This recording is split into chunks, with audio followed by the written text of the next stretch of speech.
Hello, नमस्कार। आज हम बात करेंगे यूपीएससी जो एग्ज़ाम कंडक्ट करवाती है, civil service exam.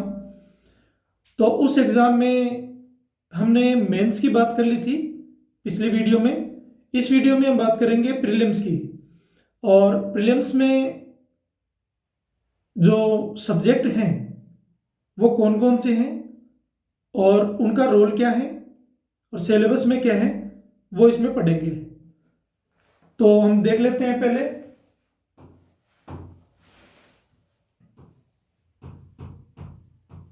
UPSC civil service exam, इसमें जो प्रीलिम्स का एग्जाम है और इसमें जनरल स्टडीज सामान्य अध्ययन, इसका पेपर फर्स्ट,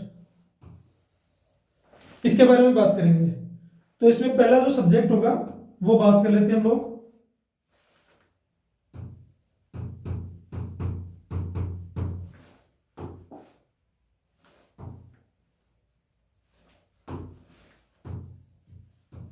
इतिहास, हिस्ट्री। जब हिस्ट्री के बारे में बात करेंगे तो हिस्ट्री में भी तीन सेक्शन है। एक है एंसेंट, एंसेंट हिस्ट्री मतलब प्राचीन काल। एक है मिडाइवल, मध्यकाल। एक है मॉडर्न और फिर है वर्ल्ड हिस्ट्री। तो इस हिसाब से ये चार सेक्शन हो गए इसमें। और जो पहला सेक्शन है एंसेंट हिस्ट्री का,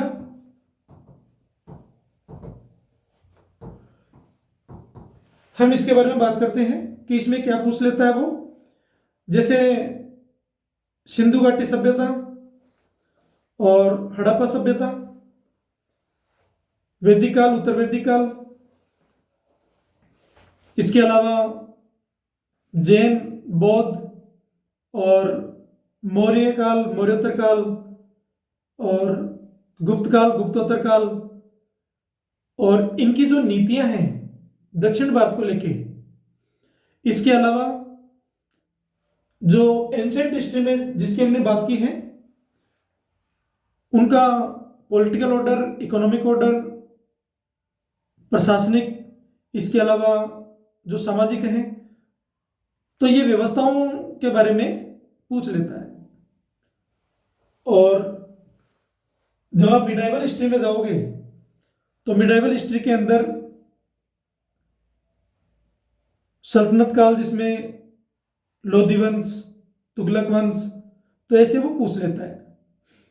इसके अलावा फिर आप मुगल काल में आओगे तो मुगल काल में आपको बाबर से लेके बहादुर शाह जफर, बहादुर शाह द्वितीय,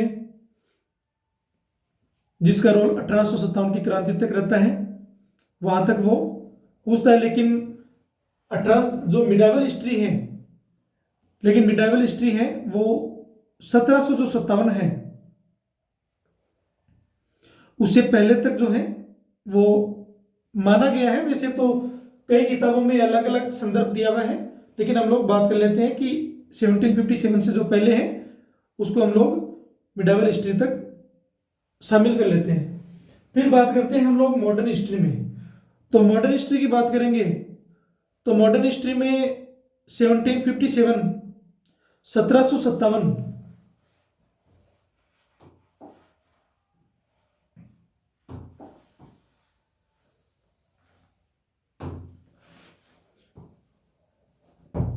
जो मॉडर्न है इसमें 1757 से लेके 1857, जो 1857 की क्रांति होती है वहां तक।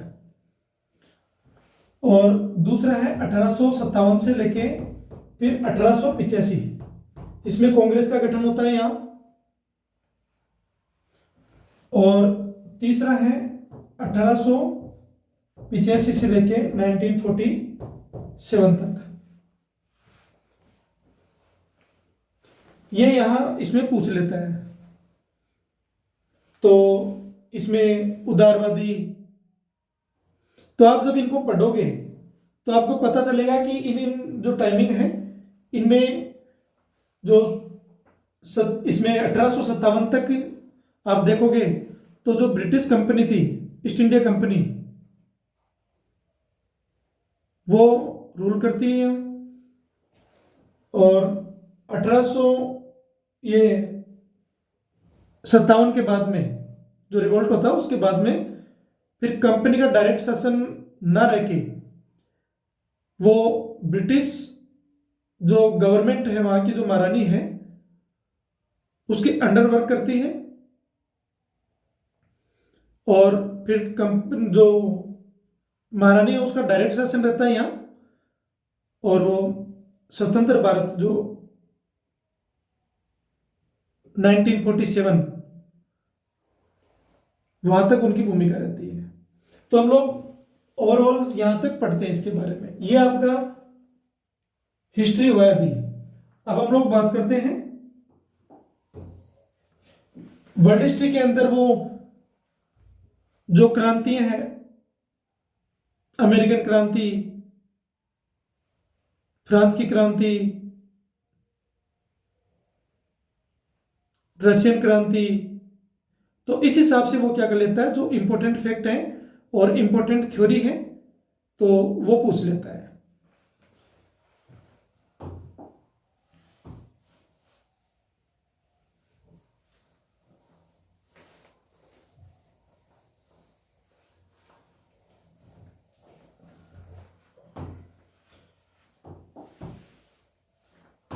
अब हम लोग बात करते हैं जो दूसरा विषय है, हिस्ट्री हो गया।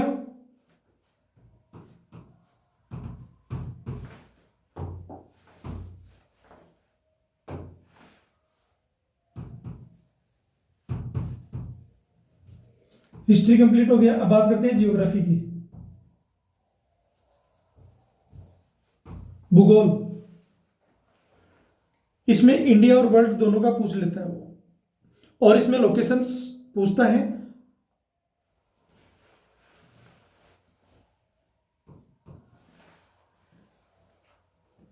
इसमें जलवायु विज्ञान, महासागरीय विज्ञान, इसके अलावा जब आप इसको देखोगे इसका सिलेबस, तो आपको पता चलेगा कि इसने एक शब्द में ये बता दिया, लेकिन जब आप उसके अंदर जाओगे तो आपको डिटेल मिलेगी। और सरल शब्दों में जो इनके कॉन्सेप्ट है वो आपको एनसीईआरटी से अच्छे से समझ में आ जाएंगे। जिसकी 6 से लेके 12 तक एनसीईआरटी पे कमांड है जियोग्राफी में, उसका प्रीलिम्स में जो प्रॉब्लम है वो न के बराबर आता है, अगर उसकी बेटर अंडरस्टैंडिंग है, उसमें कॉन्सेप्ट क्लियर है। तो हम लोग इसमें दूसरा सब्जेक्ट जियोग्राफी हो गया। जब आप देखोगे तो वो थीम्स वही रहती है, उन्हीं किताबों से बैक टू बैक क्वेश्चन पूछता है। आप देखोगे तो फिजिकल जियोग्राफी है, उनमें से क्वेश्चन पूछता ही है वो। ये दो विषय हो गए। तीसरा है सोसाइटी। इसमें गवर्नमेंट स्कीम्स जो है वो पूछ लेता है, इनसे संबंधित। और जब आप इसमें पढ़ोगे तो करंट अफेयर को लेके इससे कनेक्ट करके पूछता है वो। ये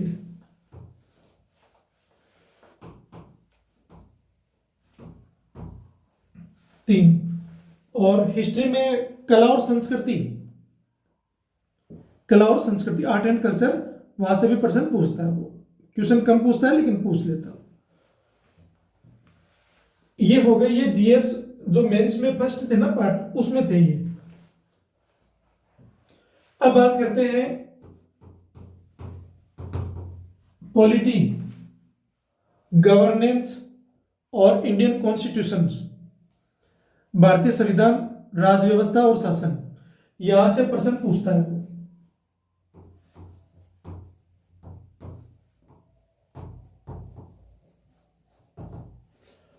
यहां से प्रश्न पूछता है वो।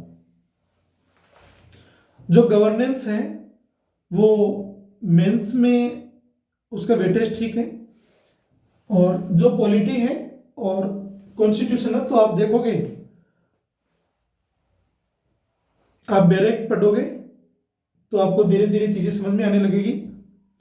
और पॉलिटी, गवर्नेंस और इंडियन कॉन्स्टिट्यूशन, यहां से प्रश्न पूछता है। इंटरनेशनल रिलेशन, अंतरराष्ट्रीय संबंध, इसमें ऑर्गेनाइजेशन है, उनका सीक्वेंस है, उनकी स्थापना है, या उनके बारे में पूछ लेता है वो। ठीक है।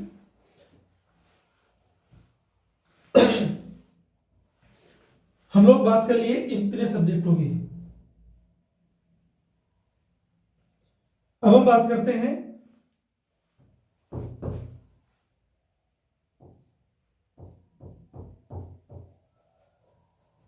इकोनॉमिक डेवलपमेंट, आर्थिक विकास, जिसमें आप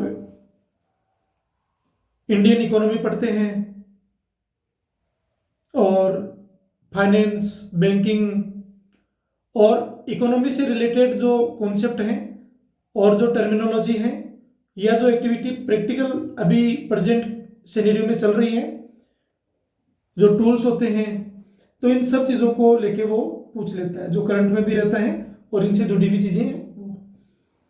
इंडियन इकोनॉमी में जब आप जाओगे तो इसमें वो फिजिकल पॉलिसी और मॉनेटरी पॉलिसी, मौद्रिक और राजकोषीय नीति, बैंकिंग सिस्टम, इसके अलावा इसमें जो बजट है, इकोनॉमिक सर्वे है, इनमें आए हुए कोई टर्म है उनको पूछ लेता है। और इसमें आप देखोगे तो अनएम्प्लॉयमेंट, एम्प्लॉयमेंट, इसके अलावा जो 5 ईयर प्लान है उनके लिए पूछ सकता है। बैंकिंग का जो हिस्ट्री है उनको पूछ सकता है, उनकी स्थापनाएं हैं। इसके अलावा किसका रोल किस में है, कुछ संस्थाएं उनके बारे में पूछ लेता है, नाबार्ड है या और बैंकों की स्थापना, उसका सीक्वेंस है। इसके अलावा जो एमएसएमई सेक्टर है उनको पूछ लेता है, कोर सेक्टर होते हैं, कोर इंडस्ट्री होती है, उनके बारे में पूछ लेता है। तो कई सारे जो टर्म है वो यहां से वो पूछता है। इसके अलावा पॉवर्टी है और जो 17 गोल हैं डेवलपमेंट के, और भी अगर रिलेटेड कॉन्सेप्ट है तो वो यहाँ से जनरली क्या कर लेता है, वो पूछ लेता है। आप इन्हीं को यहाँ से भी रिलेटेड करके पढ़ सकते हैं इसका, इसीलिए ये। फिर इसके अलावा इंडियन ये इकोनॉमिक डेवलपमेंट के बाद में बात करेंगे हम लोग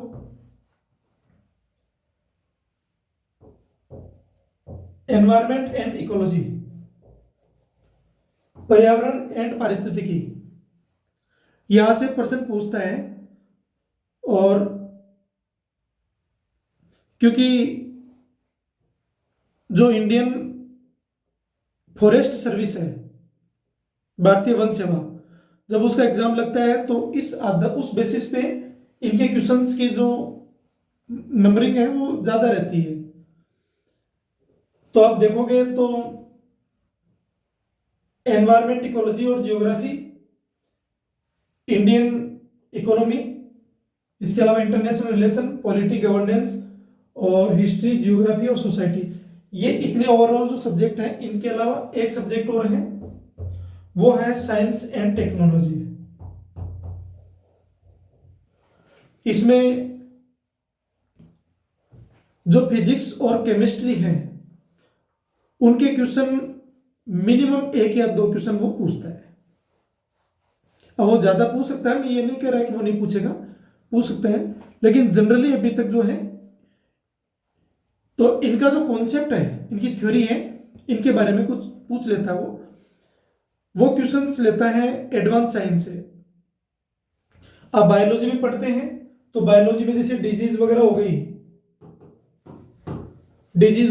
इनके बारे में, बीमारियों के बारे में, या इनसे जुड़ी हुई जो गतिविधियां उनके बारे में पूछ लेता वो। या कोई करंट अफेयर में कोई हो टर्म तो उसको लेके पूछ लेता है, वैक्सीन के बारे में पूछ लेता है। लेकिन जब आप जाओगे कि इसमें पूछता क्या है, तो वो पूछता है ज़्यादातर एडवांस साइंस। एडवांस साइंस में जैसे बायोटेक्नोलॉजी है, रोबोटिक्स है, इसके अलावा एआई है, डिफेंस सेक्टर है, तो इनके लिए वो क्या कर सकता है, वो पूछता है इनमें से। वो करंट से रिलेटेड इन दोनों में ज्यादातर देखा गया है कि करंट का जो रेशो है वो ज्यादा रहता है यहाँ, करंट से अपडेट। तो जब आप ओवरऑल इनको पढ़ते हो और इन्हीं सभी विषयों से, इन सारे विषयों से रिलेटेड जो करंट अफेयर है, करंट अफेयर मतलब करंट अफेयर है वो अपने आप में कोई अलग से नहीं है। जब आप इसमें जाओगे तो एक आता है पेपर सेकंड के अंदर है वो सोशल जस्टिस।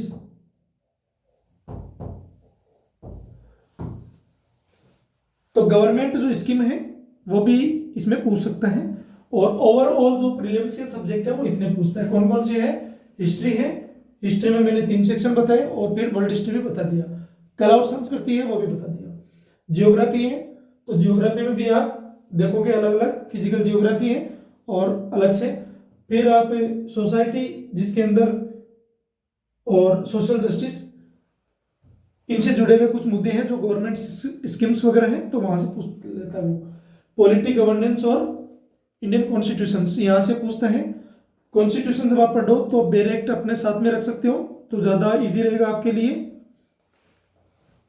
क्योंकि डायरेक्ट आर्टिकल तो वो नहीं पूछता है, कम पूछता है, लेकिन जो उसका बेस है वहां से वो पूछता है, थ्योरी पूछता है वो। इसके अलावा इंटरनेशनल रिलेशन जिसमें ऑर्गेनाइजेशन वगैरह है वो पूछ लेता है, ठीक है। और इन सारे विषयों से संबंधित, जैसे इकोनॉमी से संबंधित, तो इनसे संबंधित जो आप देखते हो कमिटीज हैं और ऑर्गेनाइजेशन है, क्षेत्रीय संगठन है, इसके अलावा इंटरनेशनल संगठन है, वो सारी चीजें यहाँ ओवरऑल पूछ लेता है। तो इस हिसाब से ये प्रीलिम्स में जो क्वेश्चन है वो यहाँ से पुट आउट होते हैं। अब रही बात ये कि इतने सारे जो विषय हैं, अब यूपीएससी का एग्जाम मई में आ रहा है प्रीलिम्स का, तो उसके लिए ये रोल है जो सब्जेक्ट का, वो उसमें आपका क्या रोल रहेगा, तो मैं आपको बता देता हूं कि मेरा क्या रोल रहेगा।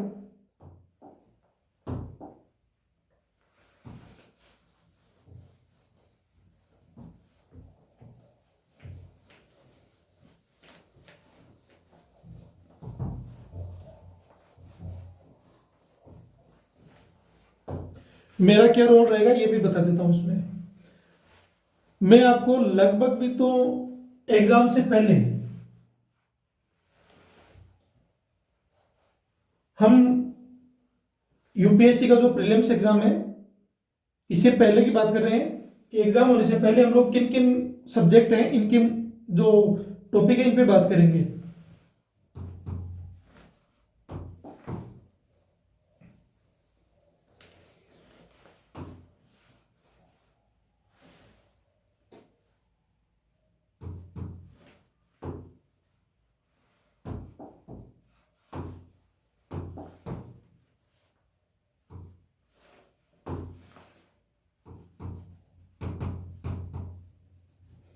हिस्ट्री, तो हिस्ट्री के अंदर जो एंशिएंट हिस्ट्री है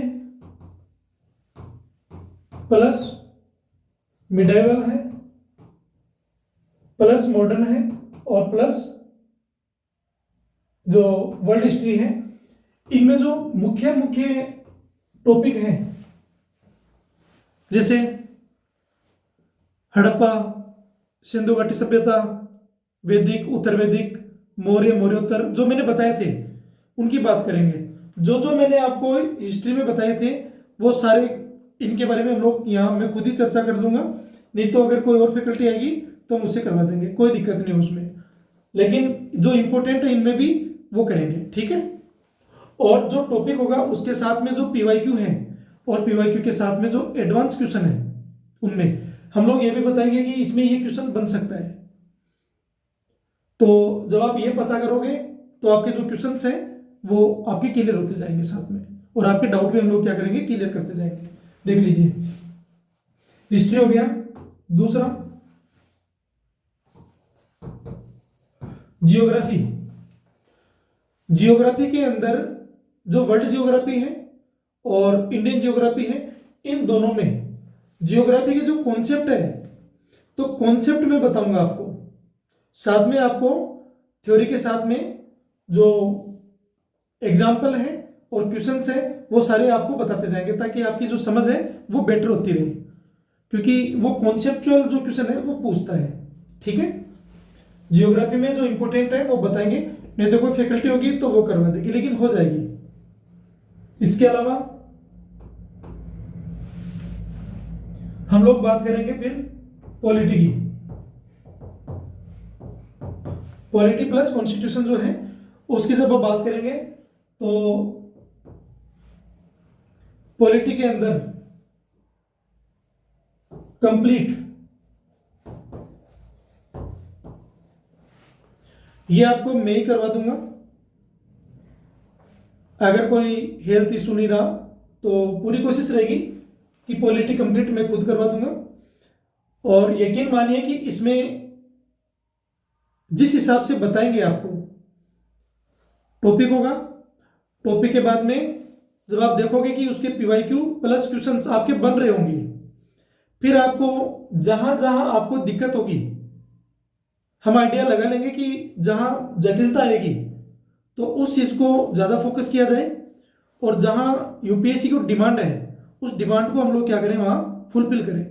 उस बेसिस के ऊपर हम लोग इसको ओवरऑल पढ़ेंगे। ठीक है, फिर बाद में है हिस्ट्री हो गया, जियोग्राफी हो गया, पॉलिटी हो गया, एक है इकोनॉमी। तो मेरी पूरी कोशिश रहेगी कि इकोनॉमी में मैं पढ़ाऊं। पॉलिटी और इकोनॉमी जो है इसकी कंप्लीट जो है वो मैं क्लियरिंग करवा देता हूं। दूसरा जियोग्राफी और हिस्ट्री है, इनके जो मुख्य मुख्य टॉपिक है इनको मैं करवाऊंगा। तो हमारी कोशिश ये रहेगी इसमें। इसके अलावा साइंस और टेक्नोलॉजी। साइंस एंड टेक्नोलॉजी के अंदर साइंस की कोई फैकल्टी होगी तो मैं डेफिनेटली कोशिश करूंगा कि वो पढ़ाए, नहीं तो एडवांस जो साइंस है उसके कई जो टॉपिक है वो मैं पढ़ाऊंगा। आपको बाकायदा एक पिक्चर बताई जाएगी, उस पिक्चर में आपको ये बताया जाएगा कि जो आप पढ़ रहे हैं वो ऐसा शो होता है। तो उससे क्या होगा कि इमेजिनेशन जो है वो आपकी जो थ्योरी है और जो कॉन्सेप्ट है उसको स्ट्रॉन्ग कर देगी। तो क्योंकि वहाँ कॉन्सेप्ट क्लियर होगा, वो तभी क्लियर होगा पेपर, क्योंकि क्वेश्चंस इजी नहीं देता है वो। तो जनरली जब आप देखते हो यूपीएससी का जो पैटर्न है और जो उसके ट्रेंडिंग जो क्वेश्चन है उसको देखते हो, तो वो इजी क्वेश्चन नहीं देता है। बनता है तो नहीं बनता है, और नहीं बनता है तो फिर नहीं बनता, बनता है तो बन जाता है, नहीं तो नहीं बनता फिर वो। तो उस हिसाब से ही, लेकिन हम लोग कोशिश करेंगे कि जो आपके डाउट्स हैं वो क्लियर हो जाएंगे। ठीक है, एडवांस साइंस में। इसके अलावा करंट अफेयर्स में या फिर कोई और फैकल्टी है वो कंप्लीट करवा देगी। इतना कंप्लीट होने के बाद में और क्या रह गया,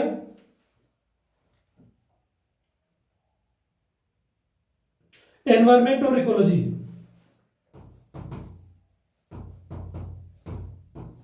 एनवायरमेंट एंड इकोलॉजी, इसके जो कॉन्सेप्ट है वो मैं आपको बता दूंगा। कॉन्सेप्ट के साथ में जो डिटेल है मैं बताऊंगा, या फिर कोई और फैकल्टी बता सकती है, उसमें कोई दिक्कत नहीं है। और जो इनमें क्या क्या चीजें पढ़नी है वो भी हम लोग बता देंगे इसमें, ऐसा है। तो ओवरऑल आपको ये जो चीजें हैं ये हम लोग बताएंगे। अब इतने जो विषय हैं इन विषयों को हम लोग डिवाइडेड करेंगे। इतने विषयों को हम लोग डिवाइडेड करेंगे कि सारा नहीं पढ़ना है हमको।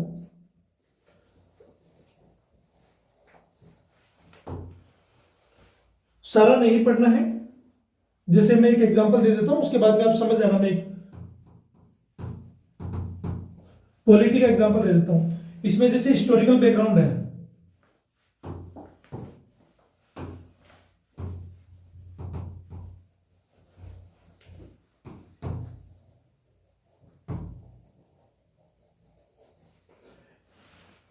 ऐतिहासिक पृष्ठभूमि, इसके बारे में जब ऐतिहासिक पृष्ठभूमि के बारे में बात करेंगे तो इसमें क्या क्या पूछ लेता है वो?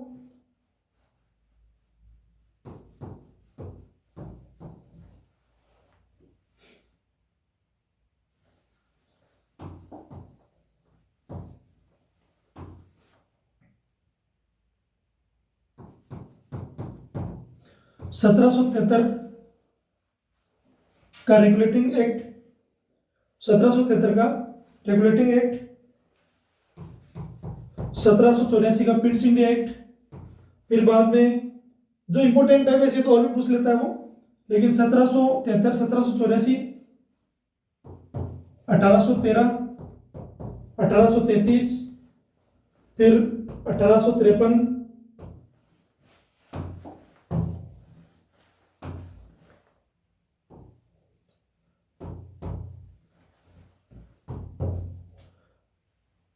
फिर 1858, क्योंकि 1857 की क्रांति के बाद में ये पूछता है। 1858, 1861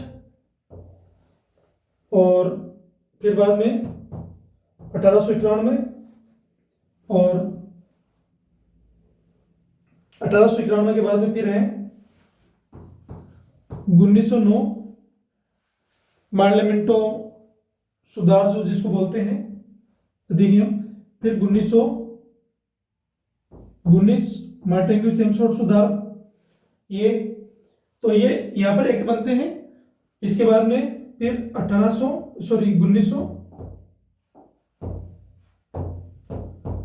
1935 का अधिनियम और 1948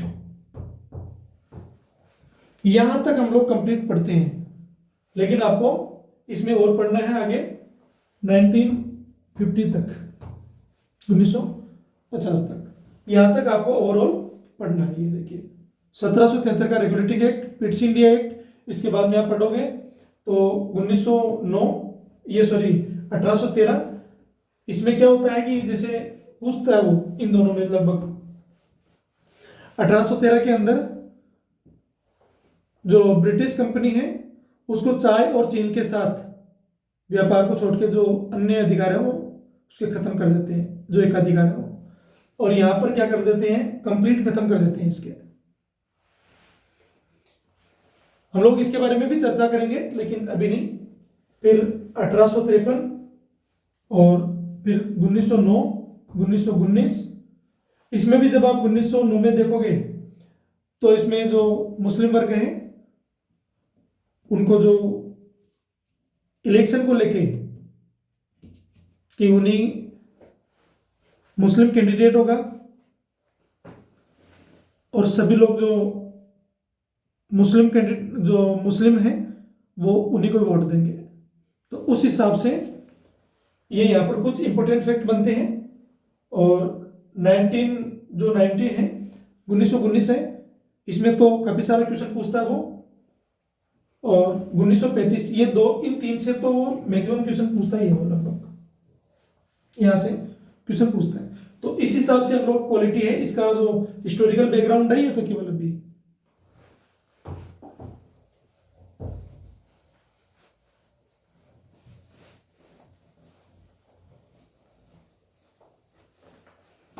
और इसके अलावा पॉलिटी में फिर बाद में करते हैं कि भारतीय जो संविधान है, जो उसके फीचर्स हैं, भारतीय संविधान की जो विशेषताएं हैं,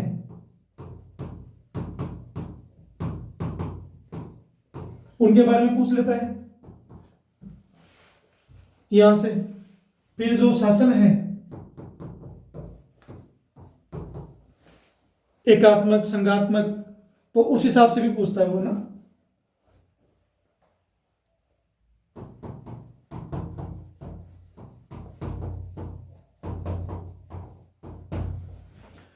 इसके अलावा फिर वो पूछता है प्रस्तावना,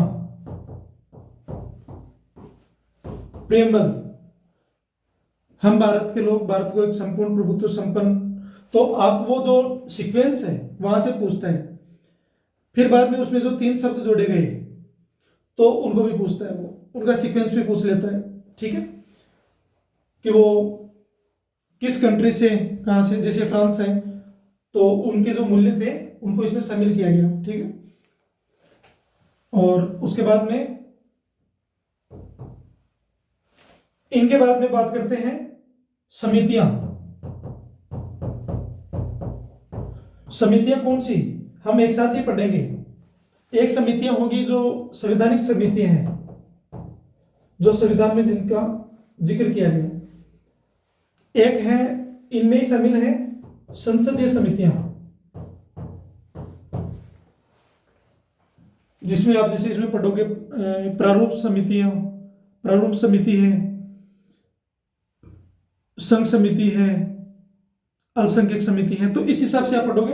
और संसदीय में जब आप पढ़ोगे तो प्राक्कलन है, लोक लेखा समिति है, तो उस हिसाब से आप पढ़ोगे। ये सारी चीजें यहाँ पढ़ेंगे। और समितियां जितने जो विषय हैं, संवैधानिक आयोग है, गैर संवैधानिक आयोग है, ये इनसे रिलेटेड कोई समिति है वो भी ओवरऑल आ जाएगी। इसके अलावा अनुसूची, शेड्यूल्स, पहले मूल संविधान में 8 थी और उसके बाद में 4 और जोड़ी गई, 9, 10, 11 और 12।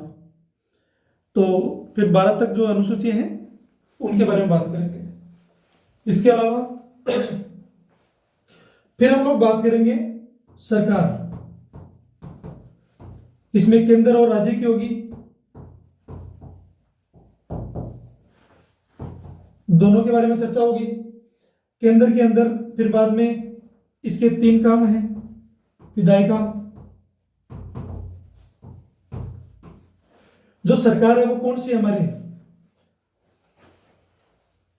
हमारी संसदीय लोकतांत्रिक सरकार है, तो उस हिसाब से हम बात करेंगे। तो विधायिका, कार्यपालिका, ये लेजिस्लेचर या एग्जीक्यूटिव, और यहां हो गया जुडिशरी, न्यायपालिका। इसमें सुप्रीम कोर्ट, हाई कोर्ट और जो डिस्ट्रिक्ट कोर्ट हैं उनकी बात करेंगे। इसके अलावा लोक अदालतें हैं, पारिवारिक न्यायालय हैं, इनके बारे में भी चर्चा करेंगे। और जो इनके द्वारा दिए हुए निर्णय हैं तो वो भी बात करेंगे सभी। कार्यपालिका है तो ये स्थायी कार्यपालिका और अस्थायी कार्यपालिका, उसके बारे में बात करेंगे।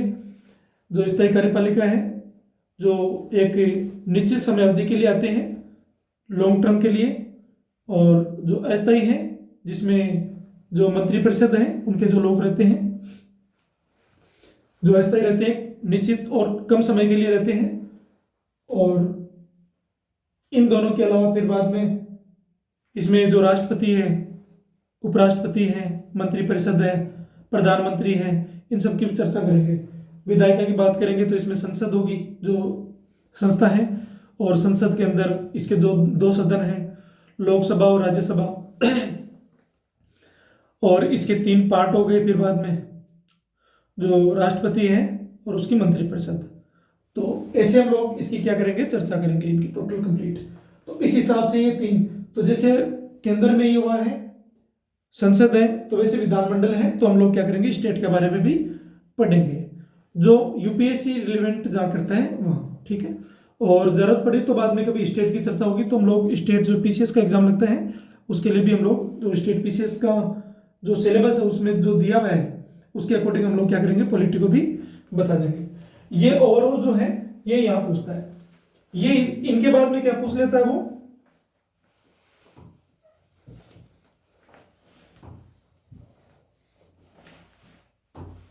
इसके बाद में वो प्रश्न पूछ लेता है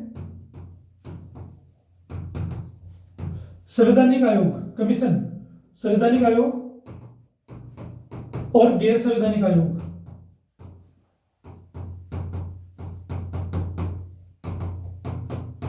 सांविधिक आयोग,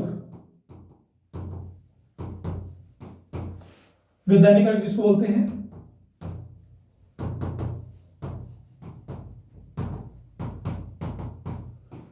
इनमें संस्थाएं अलग अलग। जैसे यूपीएससी है तो वो क्या है, कॉन्स्टिट्यूशनल बॉडी है।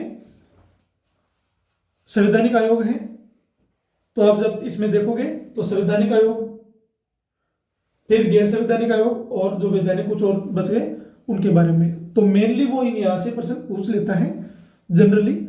और इसके अलावा जो मूल अधिकार है,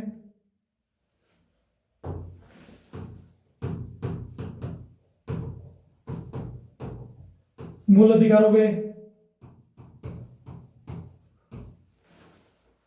डीपीएसपी, राज्य के नीति निर्देशक सिद्धांत, और इसके अलावा जो मूल कर्तव्य है,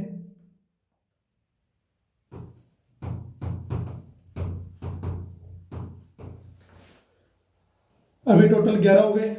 और जो अब इस हिसाब से जब आप देखोगे तो ओवरऑल जो विषय है इंपॉर्टेंट विषय है, इनके बारे में हम लोग क्या करेंगे, चर्चा करेंगे। यहां से वो जनरली क्वेश्चन पूछता है वो। और जब मैं इसकी बात करूंगा विधायिका की, इसमें लोकसभा, तो लोकसभा में लोकसभा का अध्यक्ष, उपाध्यक्ष, जो राज्यसभा है उसमें राज्यसभा का सभापति, उपसभापति, फिर हम लोग बात करेंगे राष्ट्रपति, उपराष्ट्रपति, प्रधानमंत्री की जो मंत्रिपरिषद है, और ओवरऑल जितनी भी जो इनके साथ में गतिविधियां जुड़ी हुई हैं या कॉन्सेप्ट जुड़े हुए हैं, कोई थ्योरी है, तो वो सारी चीजें हम लोग इसमें पढ़ेंगे। तो इस हिसाब से ओवरऑल जो वीडियो थोड़ा सा लेंदी हो गया है, लेकिन मैंने आपको बता दिया कि हम लोग कैसे पढ़ेंगे। तो और करंट अफेयर में इसमें एक और है, जो संविधान संशोधन हुए हैं वो कंप्लीट, वो भी पढ़ेंगे जो इंपॉर्टेंट है संविधान, और जो संविधान की जो विकास यात्रा है उसकी भी चर्चा हम लोग इसमें कर लेंगे। हिस्टोरिकल जो बैकग्राउंड होगा उसके बाद में हम लोग इसमें साथ ही कर लेंगे। तो इस हिसाब से कुल मिलाकर ये जो विषय है मैंने इसके बारे में आपके चर्चा कर रखी है, और अब आपको समझ में आ गया होगा कि पॉलिटी हम लोग कैसे पढ़ेंगे। ऐसे ही हम लोग क्या करेंगे, जैसे मैं बता देता हूं, थोड़ा सा वीडियो हो जाएगा लेकिन आपके काम की चीज है इसीलिए।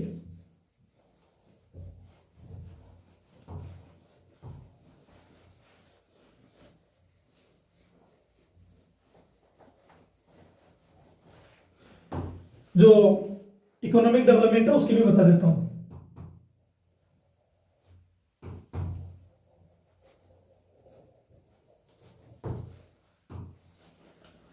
इसमें जैसे मॉनेटरी पॉलिसी और फिजिकल पॉलिसी, मतलब मौद्रिक नीति और फिजिकल जो पॉलिसी है,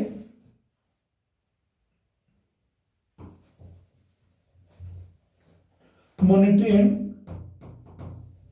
फिजिकल पॉलिसी, राजकोषीय नीति और मौद्रिक नीति, मौद्रिक नीति और राजकोषीय नीति, मतलब जो सरकार की नीति है राजकोषीय नीति, ठीक है, उसके बारे में हम लोग कॉन्सेप्ट के साथ में क्वेश्चन भी करेंगे साथ में।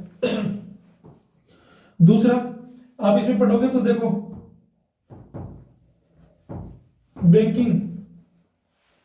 बैंकिंग इसमें पढ़ोगे तो बैंकिंग के साथ में इसका जो हिस्ट्री है प्लस एंड इनका जो स्थापना है,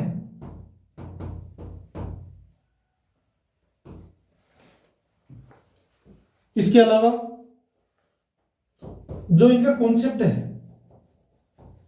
जो सारा ये कैसे क्या काम करते हैं। जब मॉनेटरी पॉलिसी में बैंकिंग में बात करेंगे तो इसमें जैसे आरबीआई हो गया, तो आरबीआई है तो आरबीआई में जो एक्ट है इनका बैंकिंग एक्ट है, और आरबीआई की जो पॉलिसी है और उसका जो प्रोसेस है काम करने का, वो उन सब चीजों की हम लोग बात करेंगे इसमें। इसके अलावा जो अन्य जो निजी और प्राइवेट और पब्लिक जो बैंक हैं उनके बारे में, उनकी स्थापनाएं हैं, उनकी प्रोसेस है, उनके राइट है, वो क्या क्या कर सकते हैं, कितनी पाबंदी लगती है, कितनी शक्तियां हैं, ठीक है। तो ओवरऑल हम लोग क्या करेंगे, इनके बारे में बात करेंगे।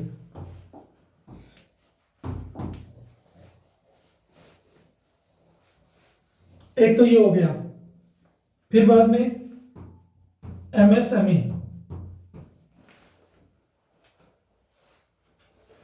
इसके अलावा और क्या बात करेंगे, हम लोग बात करेंगे पॉवर्टी,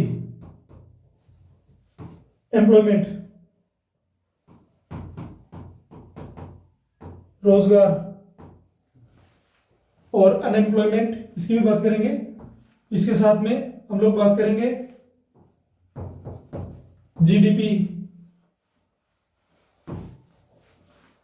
और जब इसका पूरा कॉन्सेप्ट होगा तो आप आगे जाओगे जीएनपी, एनडीपी, एमएनपी, फिर आप नेशनल इनकम पढ़ोगे, राष्ट्रीय आय, और इसमें कॉन्सेप्ट हो रहा है जीवीए, ग्रॉस वैल्यू एडिशन। तो जब आप इनको पढ़ोगे, ये जो कॉन्सेप्ट है टोटल इनको पढ़ेंगे। आरबीआई में जो मॉनेटरी पॉलिसी है, आरबीआई जैसे वर्किंग करता है, उसका जो प्रोसेस होता है उसके बारे में बात करेंगे, उनके जो टूल हैं,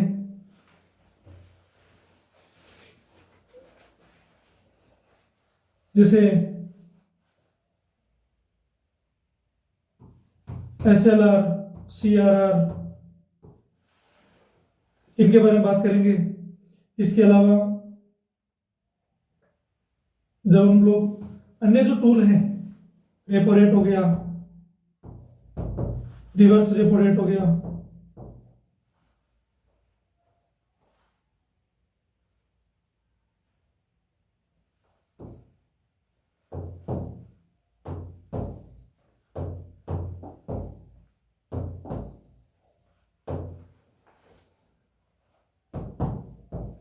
एक होता है बैंक रेट, एक होता है रेपो रेट, एक होता है रिवर्स रेपो रेट। इसके अलावा जैसे एसएलआर है, सीआरआर है, कैश रिजर्व रेशो, तो उस हिसाब से नगद आरक्षित अनुपात। तो हम लोग ऐसे टोटल कंप्लीट डिटेल से अंदर से बात करेंगे, क्योंकि वीडियो अभी क्लास का नहीं है, इसीलिए मैंने क्या किया, आपको ये समरी करके बताया इधर। इसके अलावा जो इसमें हम लोग पढ़ सकते हैं 5 ईयर प्लान जो होता है, पंचवर्षीय योजनाएं जो है उसके बारे में, 12 पंचवर्षीय योजनाएं हैं। तो ये इसके अलावा जो पहले योजना आयोग था, उसके अभी जो नीति आयोग बना है उनको लेके, इसके अलावा इनसे संबंधित जो क्षेत्रीय संगठन है उनको लेके पूछ सकते हैं। और बैंकिंग में जो अभी जो मुद्रा को लेके जो अभी नई पॉलिसी है उनको लेके, जो ट्रांजैक्शन है, बैंकिंग जो कॉन्सेप्ट है, उन सभी चीज़ों को लेके हम लोग बात करेंगे। ऐसा है, इसमें उद्योग आएंगे, इंडस्ट्री आएगी,